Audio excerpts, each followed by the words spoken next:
Assalamualaikum warahmatullahi wabarakatuh. Salam sejahtera bagi kita semua. Salam sehat. Perkenalkan, saya Erni Riasanti Hutahayan SP. Saat ini saya menjabat sebagai Kepala Seksi Sertifikasi dan Sumber Daya Genetik UPTD Perbibitan, Pengawasan dan Sertifikasi Tanaman Hutan atau yang biasa kita singkat P2STH pada Dinas Lingkungan Hidup dan Kehutanan Provinsi Bengkulu. Saat ini saya juga merupakan peserta pelatihan kepemimpinan pengawas reguler Angkatan 1 tahun 2021.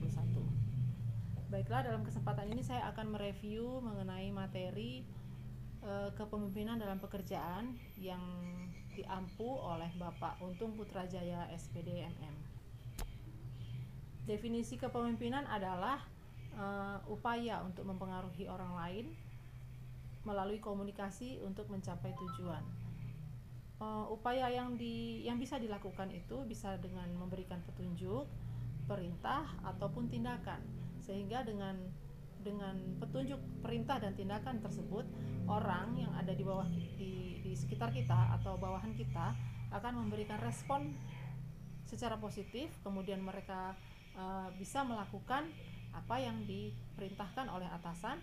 Kemudian ini akan membuat roda organisasi bergerak dan bisa mencapai tujuan yang diinginkan.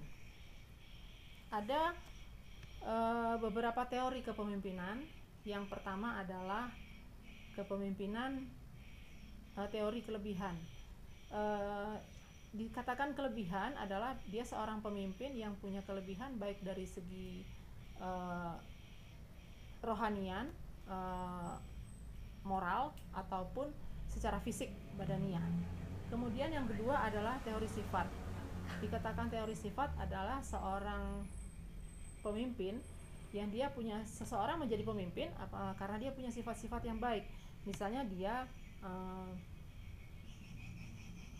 mau melayani, dia percaya diri, kemudian dia mampu berkomunikasi dengan baik dengan orang lain, kemudian dia suka melindungi, kemudian dia juga punya inisiatif.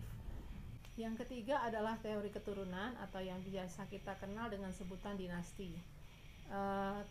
Teori ini biasa kita temukan pada kerajaan, di mana seorang menjadi raja itu biasanya adalah karena dia adalah anak raja.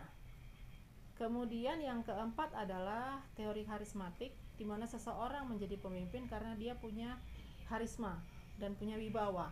Dan karisma atau wibawa ini biasanya adalah hal yang istimewa, spesial karena dia merupakan anugerah dari Tuhan dan sangat sulit untuk dipelajari, bahkan bisa dikatakan tidak mungkin. Kemudian yang kelima adalah teori bakat. Di sini seseorang menjadi pemimpin karena dia diberi kesempatan, diberi peluang, sehingga bakat kepemimpinan yang ada di dalam diri seseorang bisa muncul. Kemudian yang keenam atau yang terakhir adalah teori sosial, di mana seseorang menjadi pemimpin karena dia dididik oleh lingkungannya untuk menjadi pemimpin. Kemudian kita akan bicara mengenai gaya kepemimpinan. Yang pertama adalah gaya kepemimpinan otokratis. Ini adalah kepemimpinan yang berpusat pada diri sendiri. Dia merasa bahwa dia yang punya hak untuk menentukan segala-galanya, biasanya diktator begitu ya. Lalu kepemimpinan transaksional. Pada kepemimpinan ini keputusan diambil berdasarkan kesepakatan antara pimpinan dan bawahan. Kemudian ada kepemimpinan delegatif, di mana seorang pemimpin mendelegasikan tugas dan pekerjaan kepada bawahannya sesuai dengan kemampuan dan kelebihan dari masing-masing anggotanya. Lalu ada kepemimpinan birokratis, ini terpusat pada prosedur.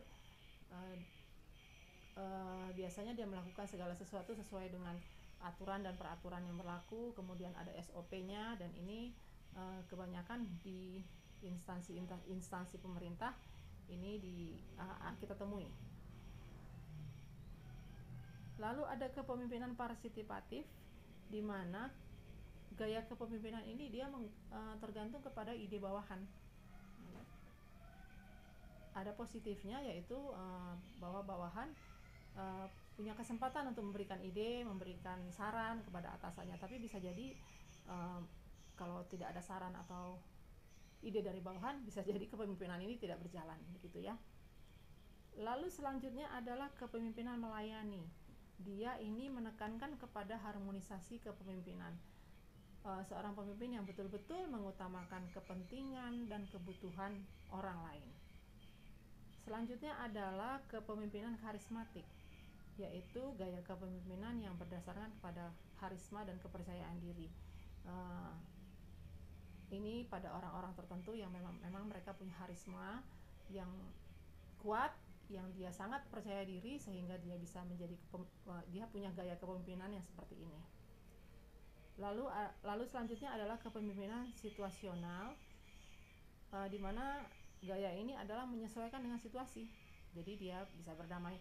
Kalau situasinya begini, dia akan pakai gaya seperti ini. Lalu kalau situasinya berubah, dia juga punya gaya kepemimpinan juga akan berubah. Dan yang terakhir adalah kepemimpinan transformasional, di mana seorang pemimpin selalu melibatkan bawahannya atau dalam hal ini orang lain untuk berdiskusi, untuk bermusyawarah sehingga bisa menentukan hasil akhirnya secara bersama-sama. Dan pemimpin seperti ini juga dia mementingkan kesejahteraan bawahannya.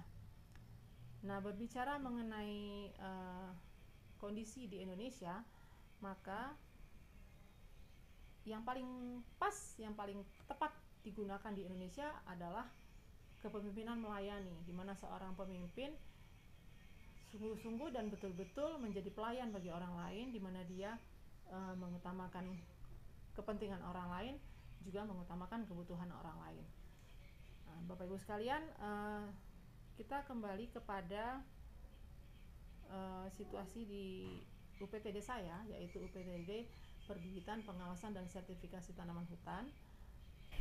Untuk gaya kepemimpinan yang tepat, menurut saya adalah yang pertama birokratis, di mana segala sesuatu dilaksanakan sesuai dengan prosedur.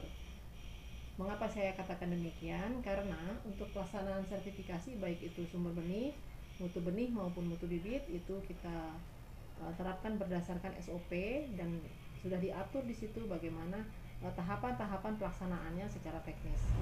Yang kedua adalah gaya kepemimpinan transformasional, di mana setiap keputusan yang diambil itu adalah berdasarkan diskusi dalam satu tim. Karena dalam pelaksanaan sertifikasi, tim akan turun ke lapangan, kemudian mereka akan mengambil data. Data yang didapat di lapangan kemudian akan diolah di kantor.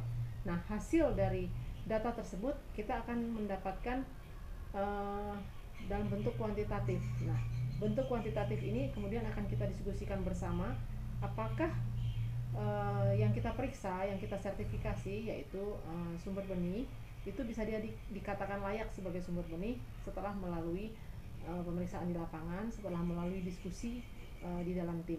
Begitu juga untuk mutu bibit maupun mutu benih. Masing-masing akan kita diskusikan bersama apakah bibit tersebut atau benih tersebut memenuhi mutu yang distandarkan, yang sudah disyaratkan untuk layak diedarkan.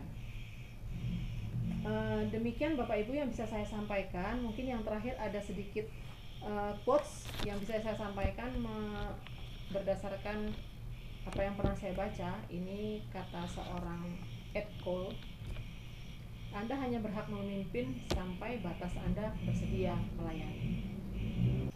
Demikian yang bisa saya sampaikan. Terima kasih. Wassalamualaikum warahmatullahi wabarakatuh.